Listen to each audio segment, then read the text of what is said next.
अस्सलाम वालेकुम रहमतुल्लाहि व बरकातुहू। मैं हूं अदन, आप देख रहे हैं ब्लॉग्स इन सऊदी अरेबिया। तो आज की जो हमारी ब्लॉगिंग की डेस्टिनेशन होने जा रही है वो है मस्जिद इब्न अब्बास।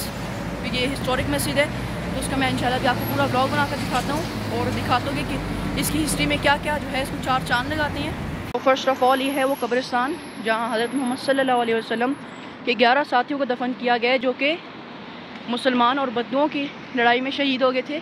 तो उनको यहाँ पर जो है वो दफन किया गया है।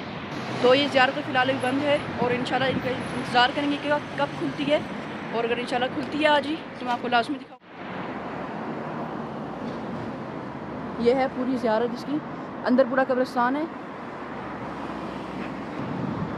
ये है इसका मेन गेट जहाँ से एंटर होते हैं ज़ियारत के लिए। बट फ़िलहाल आप देख सकते हैं अंदर एक यहाँ पर ट्री जो है वो प्लांट किया गया, मतलब अभी बंद है ज़ियारत। और देखने से पता चल रहा है कि काफ़ी अरसे से ये जो है ज़ियारत इन्होंने बंद की हुई है। तो भाई चलते हैं मस्जिद की तरफ। मगरिब की नमाज़ का जो है वो टाइम हो रहा है, तो नमाज़ पढ़ते हैं। तो जो मस्जिद के बिल्कुल करीब है हम लोग पहुँच चुके हैं। यहाँ इस साइड वॉशरूम है और ये रही हमारी माशाल्लाह खूबसूरत सी मस्जिद इब्न अब्बास।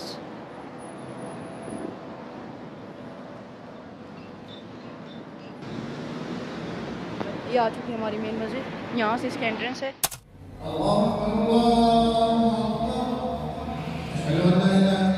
है अल्हम्दुलिल्लाह हम लोगों ने बाजमात पढ़ ली है यहाँ पे, और आप लोग भी आगे इस तरह देख सकते हैं किस कदर बड़ी मस्जिद है ये।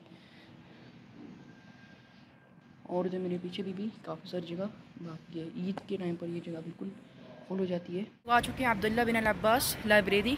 ये आप लोग देखें इनकी लाइब्रेरी है, और यहाँ पर लाइब्रेरी के बारे में काफ़ी कुछ लिखा हुआ है। यहाँ पर अरबिक में लिखा हुआ है, इधर इंग्लिश में है, और यहाँ पर उर्दू में लिखा हुआ है। और अगर हम थोड़ा सा आगे आते हैं तो यहाँ पर द सिटी ऑफ ताइफ के बारे में लिखा हुआ है। अरबिक में लिखा हुआ है, फिर इंग्लिश में, और फिर उर्दू में है।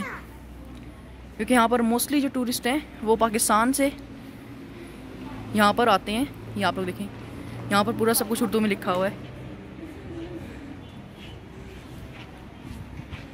अभी फ़िलहाल तो ये बंद है।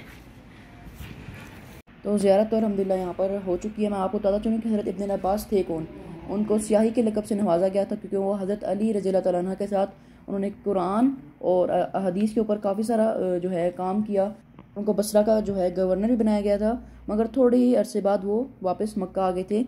तो उसी के साथ मैं उम्मीद करता हूँ आप लोग मेरी मुनफरिद सी वीडियो पसंद आएगी।